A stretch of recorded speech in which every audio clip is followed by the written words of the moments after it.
Hi, welcome to the Salt Lake City Motion Graphic Podcast. I am here with Scott Halford.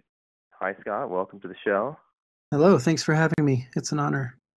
Yeah, for sure. Scott, tell us a little bit about yourself. Give us an introduction. Who is Scott Halford? I'll try to give you the abridged version. I actually came into motion graphics through the world of independent filmmaking.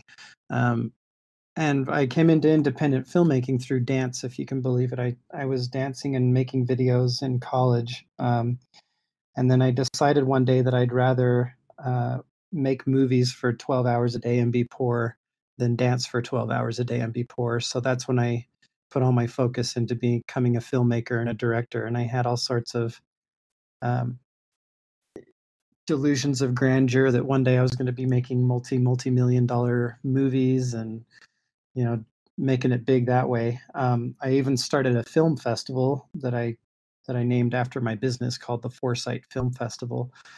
I did that for 9 years, and I just spent all my time shooting and editing and making movies as often as I could with people that I met, just going around to all the networking meetings I could, and trying to establish myself as an authority in film so that I could, build a career that way.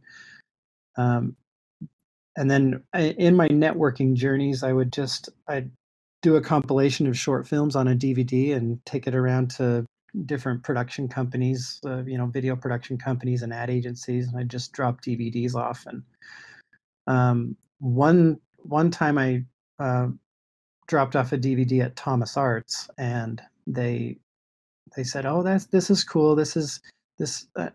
Not being patronizing, they were being really encouraging, but they kind of like patted me on the head and told me to go, network with some more people. And then about a year and a half later, I came back with another compilation of short films, and they said, "Oh, you're getting kind of good at this. So what are you doing now?" And I said, "Well, I just got done doing some freelance work for another production company."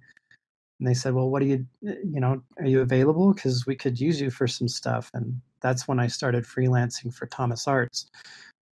So I freelanced a little bit and then left and made some more short films, came back with another DVD, and then, they were even more impressed because, you know, the more you do, the more experience you get and the more skill you develop.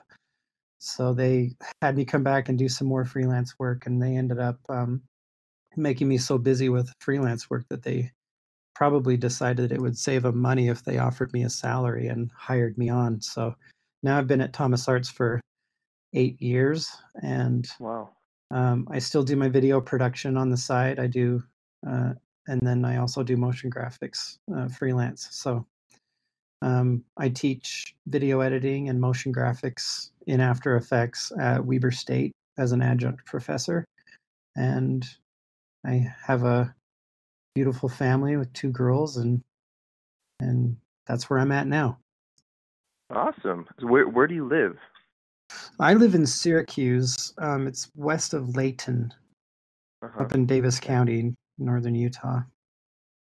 So you've been at Thomas Arts, you say 8 or 9 years now. I've been there almost 8 years. 8 years next month. So is that full time, 8 years? Yeah, full time Wow. salaried position. You've been doing this for a while. Yeah. Well, it's kind of evolved because like I say, I came in as a filmmaker, showing off all my directorial work and my editing work. I knew Yeah. some After Effects. I was okay with it, and then the the demand for motion graphics continued to increase to the point where I just really started to sink my teeth into a little bit more of a higher quality motion graphic style, Uh-huh. trying to develop new skills and new styles of animation, because I saw that there was an increased demand for it, and I kind of evolved my skill set to meet that demand. And rather than ever having to go out and hire you know additional motion graphics animators, a whole team of them, I've just kind of like taken that on for myself. And now for the last 2 years, 2.5 years at Thomas Arts, I've almost exclusively been motion graphics, even though I still shoot. But What type fusion of edit. what type of clients are coming and asking for motion graphics at Thomas? Well, occasionally we'll get, it's funny you say what kind of clients are coming in asking for it. I would say Right. half of it is we are telling them that that's appropriate and Okay. selling it to them, and other times they are inspired by something they've seen and coming in and asking for it. So Hmm. it's kind of interesting with client work that way that you can be a hand in directing them toward the most appropriate style of video production or animation to help them figure out what's right for them. So are But we they do we do some commercials, explainer videos. So we'll do a 30-second commercial or a 60-second commercial, or up to a 4 or 5, 6 minute sales presentation, or orientation to some product, or yeah, gotcha? So it just education. varies, I guess. Yeah, actually we try to we just do whatever people need, I guess. How did the film festival go? I'm fascinated that you started a film festival and actually really impressed and bummed. Are you still doing it? Because it would be awesome if it was still around and you're still doing it. Yeah, that was kind of a thing where I eventually had to just let it go because I never was able to make enough money to justify it. There were a Yeah. couple years I was able to make a little bit of money, but it was like it it was almost a full-time job for 6 months of my year. Um, and then with marriage and kids and full-time job, and just trying to keep up with all that stuff, I decided to make an economic decision and ditch the thing that wasn't making me any money. Gotcha. Okay. Because I can't ditch the family. They're the most important thing. And going back to dance, I have an appreciation for dance, more Hmm. like break dancing, hip hop, and that's influenced a lot of the media and kind of the things I like. What kind of dance were you into? Well, I actually started getting into dance in junior high and high school. And in high school, I did modern dance, um, kind of more contemporary style of dance. And I was doing it back when it wasn't cool yet. Like, people who dance now are really cool people. Like, people love dancers now. But back Right. then, there was kind of I got teased a bit, but I loved it, and so I was going to do it. Plus, there's lots of girls there. I love how you're your own man. That's awesome. Confident enough to pursue what you're passionate about. But dance still definitely influences my work, because I think about shots as choreography. So it Right. still influences the work I do. I think dance, you're better able to manipulate your animations and kind of make it flow, having dance in Hmm. mind, kind of Yeah, feeling it instead of mechanically pushing a button. it's true. A lot of times, I replace, my physical movement. Sometimes when I'm animating, I get teased a lot that I make too many sound effects with my mouth. I'm like, it helps the animation, I promise.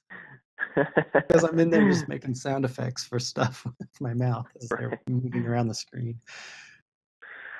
Um, so so tell us about, I mean, we were talking before and you're saying you wanted to say or like there was something important about finding direction with your career. Can you explain a little bit more about that? Well, for me, I was always, even since I was a little kid, I was fascinated by cameras and fascinated by, the moving, not not from like a film purist standpoint, but just being able to make movies and tell stories and create something that can move around on its own when you push play. Um, so when I in my early 20s, I decided I wanted to be a filmmaker. So I, bought a camera, bought an editing, or built a computer, and just ran around and convinced anybody I could find that I was worth hiring to do either their wedding video, or their dance concert video, or uh, uh, just to join me in making a silly movie if if I was making a movie. So um, and then I decided, I'm just happy working in this industry in any way. So if I can do, special effects or editing or sound design or sound recording or camera operating, I just loved it all. So I actually, one time when I was networking with a video production company, they did a lot of corporate videos, and they said, honestly, we don't want to hire you because we're worried you're not going to be happy doing corporate videos. Because I was, all about making movies at that point. Um, so even though I've done corporate videos and I've been working for an ad agency now for 8 years, it's almost like I still want to call myself a filmmaker, even though I work in the ad industry. And I think um, as long as I'm working in the motion picture industry in any way, I can be happy. Some people, um, they get so set on what they want to do that they're not willing to just um, get on the horse and ride it in the direction it's going, rather than trying to force it to go another way. Sometimes life will do that. So I actually listened to a podcast that I'm stealing that analogy from, but as long as I'm working in this arena, that's one of the reasons why when I saw that there was so much demand for motion graphics work, I'm like, well, I'll become as good a motion graphics artist as I can because I know I can be valuable there, and I'm still Hmm. doing something that I love. Um, so you just got to be willing to let life take you in a different direction. So long. So for me, I just knocked on so many doors, and like I'm not like literally but figuratively, like the door of opportunity. I was knocking on as many as I could so that I could say yes to the best one that opened, and I was ready to do it. And right now for me, that's motion graphics. It's been the best opportunity for me for the last couple of years. So I look like a workaholic because I take on everything. I hate saying no. It's like the worst thing because I don't want to get the reputation, or I don't want to get in any client's mind that I'm too busy for them, because then they'll go somewhere else and they won't come back. I'll have to fight to get them back. So I kind of Right. hoard as much work as I can, and I look like a workaholic, but really what it is I'm trying to do as much work and make as much money as I can before everybody realizes that there are plenty of better people out there, and I become not That's viable. awesome. I So, love that attitude. and then if that happens, I'll figure out the next thing that's going to make me more valuable. So, yeah. So are you content being at Thomas Arts alone? I guess people at Thomas Arts will hear this, but it just sounds like you're such a hustler, like being either freelance or starting your own business would kind of promote that hustle mentality even more. Or maybe you're just finding the hustle at Thomas Arts. There's enough work. Yeah, I mean, there's definitely enough work at Thomas Arts. The thing about Thomas Arts is they're a really good company. There are not very many companies that I would be willing to take a job at. They're led by good people, and they hire good people. And one of their mantras is that they hire good people who happen to be talented. So yeah, I really like the environment at Thomas Arts. It's a good company, and I still do the freelance work, and they've been pretty good to me that way, because I knew I had my business before I ever got hired, and I've never let go of it. And but yeah, I put my time in there and do seek to be a good employee all the time there, work hard, do my best work there, and then also I leave and I do my best work elsewhere also. And when it comes to juggling the freelance work with having a full-time job, for me, I never go after work that would be in the interest of Thomas Arts to have. It's always the stuff that they would not have any interest in whatsoever. So I'm not competing with them because that would be unethical. Um, which is why I do, live production DVDs for, dance concerts and plays and stuff, is because there's no Thomas Arts has no interest whatsoever in doing that. So Okay, so is that Foresight Studios? yeah, Foresight Studios is my company. So what type of work are you doing for Foresight Studios? You're saying you're recording dance stuff, and Yeah, and yeah, then just explain that.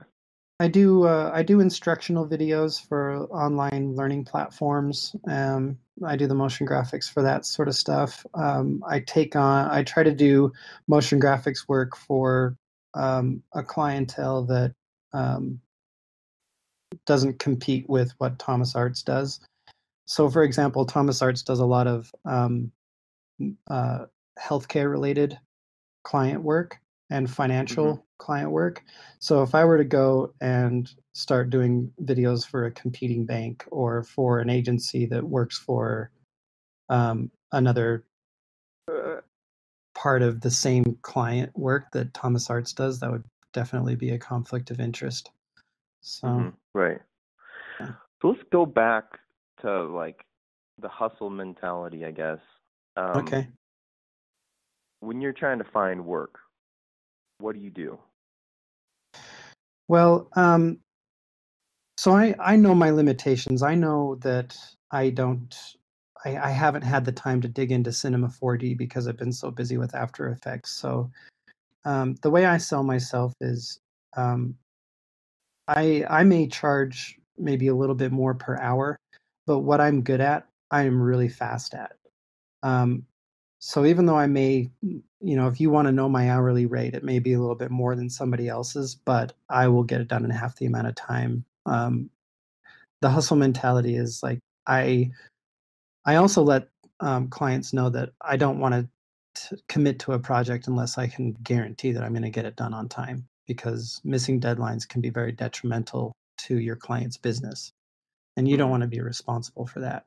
Not only that, but if you can come in on time and maybe early or miraculously under budget, then Mhm. it doesn't matter how much you're charging per hour because you're saving the company you're working for time and money, and that's more Mhm. valuable than what your hourly rate is. Mhm. Um, so that's kind of my work ethic and how I sell myself because um, there are definitely more talented illustrators out there than me and more talented animators out there than me. But I think one thing that served me well over the years is I'm pretty good at a lot of things. So when I say I can handle a project from beginning to end, I mean it. Mhm. Because some people it's like, oh, well, yeah, I can do this animation, but unless I have every artboard or every storyboard frame in front of me, I don't know what to do. You need to be able to adapt and problem solve that way. But I can also edit and do sound design and recording, and I can even, if you need to incorporate live action footage into it, I know how to shoot and produce a live action shoot as well. So So how are you um, finding the people? Are you just it's like, oh yeah, I know I've lived in the area for so long, people know me. Are you reaching out through emails? Are people finding you through Vimeo? What's kind of your strategy for that?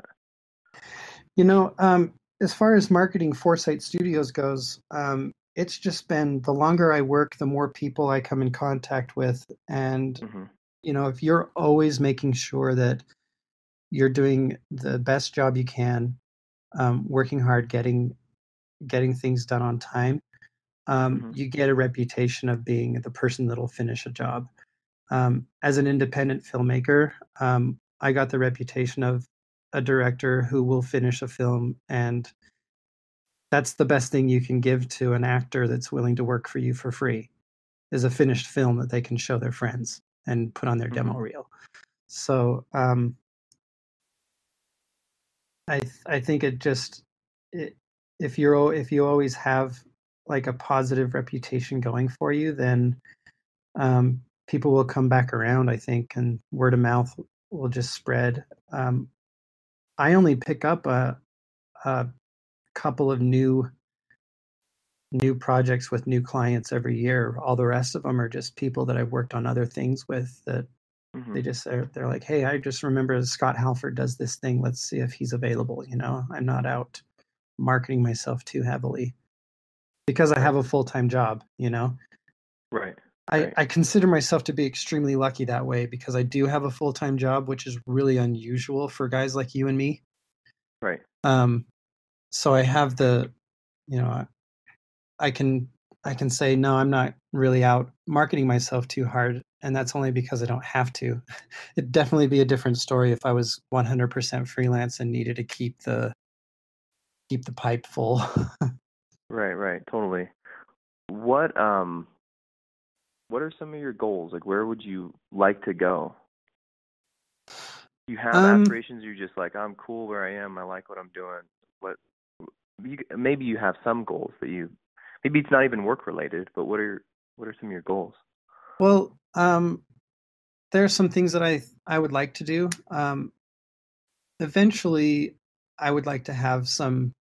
I'd like to have a bigger ownership in something that's making a lot more money. Because for me, I care about making film and making animations, but I also care about my quality of life. Um, and I Mhm. really like money and the quality of life that a lot of money can bring. Yeah. So I make choices based on economics a lot, because I really love making amazing animation, but you can't always put the kind of time into a project to make the most amazing animation ever. So occasionally you got to do one and put the extra time in, even if you're not going to make as much money on it because you need something to go on the reel. All the rest Uh-huh. of the time, I'm just trying to make as much money as I can. Um, because I feel like this might just be my own issues, but I feel like I'm in a race to like establish myself to a certain point so that in the event that the carpet gets pulled out from under me, I can land on something soft. Yeah. That's a good, yeah, that's a good analogy.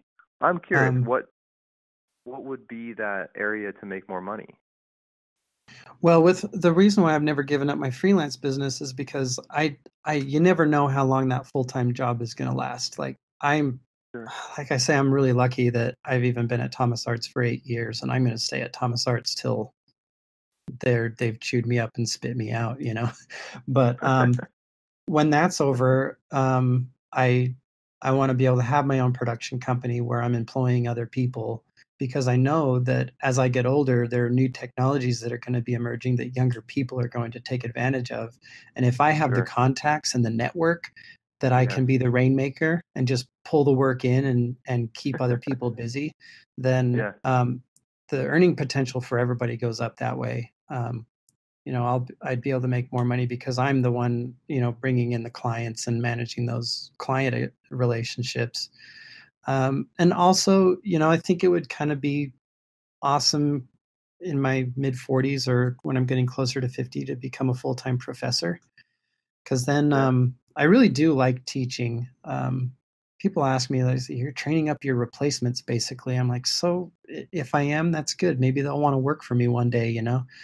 Um, and it'd be fun to be a professor full time, and then I can, make movies and make cartoons and animations during the summer in the name of research using school resources.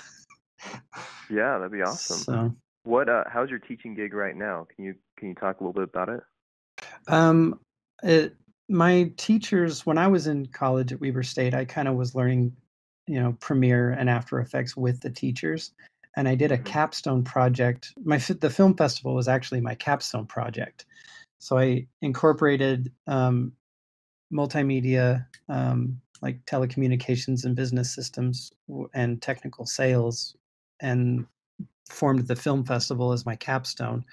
And the teachers on my committee they've just kind of kept their ear to the wall, so to speak, with what I was doing. And then one day they just called and said, "Hey, do you know anybody that could teach the premiere class?" And I said, "Well, are you asking me if I know somebody, or are you asking me if I'm willing?"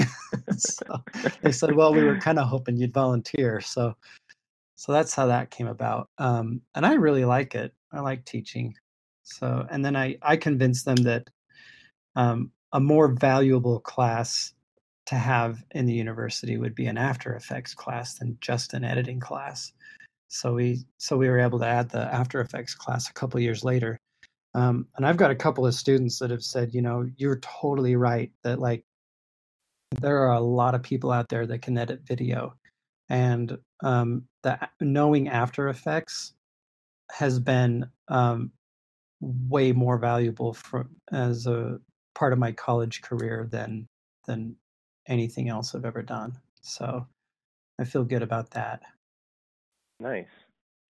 Is there a part of video production or animation that you really love and you're really passionate about? Um, it's yeah, I guess it's the struggle almost because when you struggle through a project and struggle to get something right, you you you basically go to yourself with problems.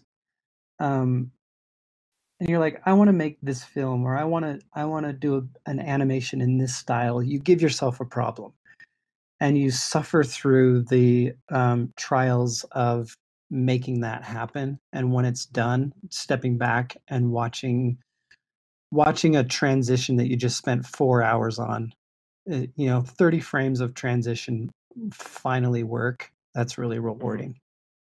Yeah. Because when you're working, you can either do a transition that takes you 5 minutes to make, or you can do one that's really intricate, takes you 4 hours. And I think the one that takes 4 hours is way more rewarding because you look at it and you're like, oh, I can't believe I made that. Yeah. Totally. What do you like best about the motion community in Salt Lake City? You know, when we had those first few meetups, I've missed the last couple because I've been so busy, but I really want to go to another one because I find that everybody uh, in the motion graphics community here, they're very supportive of one another. Um, Right. they don't only care about the work they're doing, they really care about the work that everybody's doing. And I feel like that community and the way that mentality is going to help everybody in Salt Lake do better. And I think that if we continue to work together that way and help each other be better instead of like hogging our secrets and hogging our tips, I think more work will just keep coming to the valley, and we'll, you know, because we're all helping each other be better. I've seen people reach out on the motion graphics group on Facebook, and there's always somebody that's willing to offer a tip or a suggestion. I think that's really great because without that kind of collaboration, we're all just going to stagnate. Right. Man, I'm so curious. Like, what other insights do you have on? I mean, you're doing agency work, so you're seeing, I Hmm. guess, a lot of healthcare and finance work coming your way. Hmm. I mean, do you see any other work coming in, or like, what can people grab if they're out there? Well, there's a lot of um, you need to be willing to kind of do. Okay, I shouldn't generalize and say everybody should be this way because there are motion graphics artists who have said we're only going to do a certain quality of work and everything else can just go away because that's what we care most about.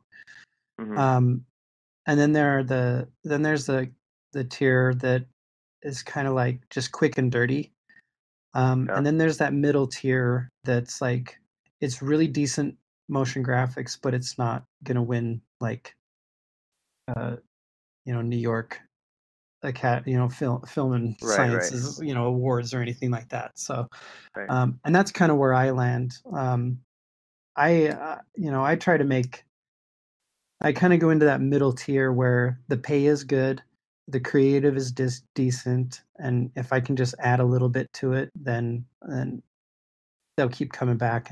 And um, your question was about agency work and what you're willing to do. I mean, you I could be think doing you're anything answering from it. Yeah. you can do anything from conference like sales conference bumper videos to national DRTV animations to sales presentations, um, and education, online training.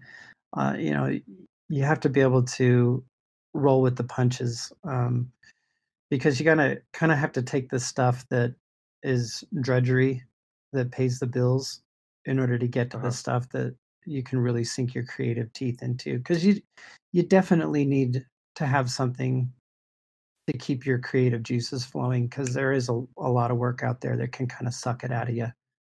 Right. But you just have to remember, um,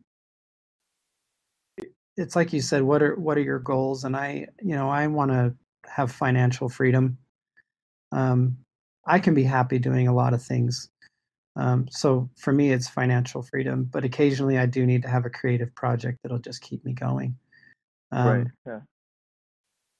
yeah, so I don't know if that really answers your No, question. I think it Because does.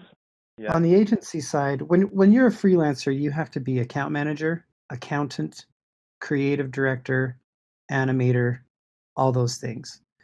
Right. When you're working in an agency, you have to learn how to work with multiple account coordinators and account directors, managers, and multiple creative types, because each person you work with at the agency is going to have their own style. Each client's going to have their own style.